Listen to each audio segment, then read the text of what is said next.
Bonjour et bienvenue à tous les paroissiens et paroissiennes de Notre-Dame du Mont-Carmel. Dans cette capsule vidéo, j'aimerais vous parler du désir, le désir de Dieu. Nous sommes privés, et cela nous fait mal, de la messe. Nous aimerions nous réunir pour prier ensemble, célébrer ensemble, communier à la Sainte Eucharistie et à la parole de Dieu, mais pour l'instant, ce n'est pas possible de le faire dans nos églises. Et cela va faire que certaines personnes vont perdre leur désir de Dieu et d'autres personnes, ça va embraser. Parce que le fait d'être privé de la messe ensemble a un impact sur notre vie spirituelle. A un impact. Il y a les chrétiens qui s'appuient sur la prière des autres, qui vont à la messe le dimanche et c'est parce que le prêtre les fait prier qu'ils prient. Sinon, ils ne sont pas capables de prendre en main personnellement leur vie de prière. Hein? Et donc, quand ils vont perdre la messe du dimanche, ils vont automatiquement perdre le désir de Dieu. Parce que le curé d'Ars disait, plus on prie, plus on veut prier. Hein? On dit bien, hein, quand l'appétit, pas quand, ça, quand l'appétit va, tout va. Hein? C'est-à-dire que quand on a faim de Dieu, ça va bien. Mais en même temps, l'appétit vient en mangeant. Plus je me nourris de Dieu, plus j'en ai faim. Moins je prie, moins j'ai faim de Dieu.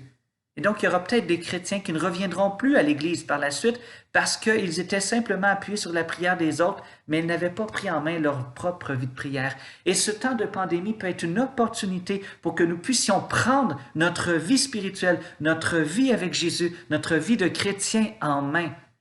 Est-ce que tu as une vie de prière personnelle? C'est la grande question qui se pose en ce temps de COVID.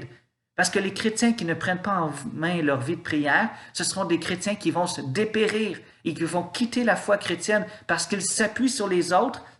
Et c'est bien de s'appuyer les uns sur les autres, mais sans pouvoir eux-mêmes prendre leur vie en main. Ce sont des chrétiens qui ne sont pas encore matures. Mais il y aura d'autres chrétiens en ce temps de pandémie qui vont tellement désirer la messe, mais en étant privés, que leur désir va grandir, que leur désir, Saint Augustin disait, ton désir, c'est ta prière.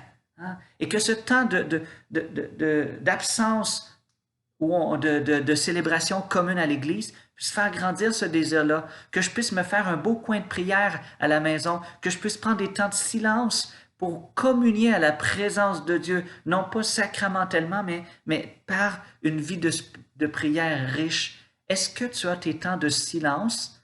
Est-ce que tu as tes temps avec la parole de Dieu à chaque jour? Personnellement, est-ce que tu as déjà pris ta vie de prière en main? Est-ce que c'est quelque chose d'important pour toi? Et ainsi, sers-toi de ce moment de COVID, de privation de pouvoir aller à la messe pour augmenter en toi le désir de communier sacramentellement.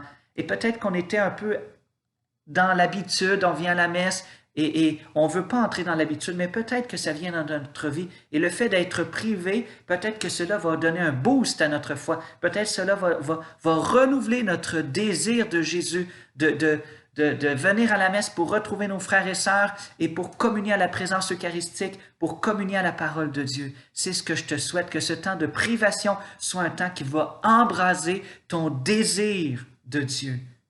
Je te bénis maintenant, que Dieu Tout-Puissant te bénisse, le Père, le Fils et le Saint-Esprit, en te souhaitant une belle semaine.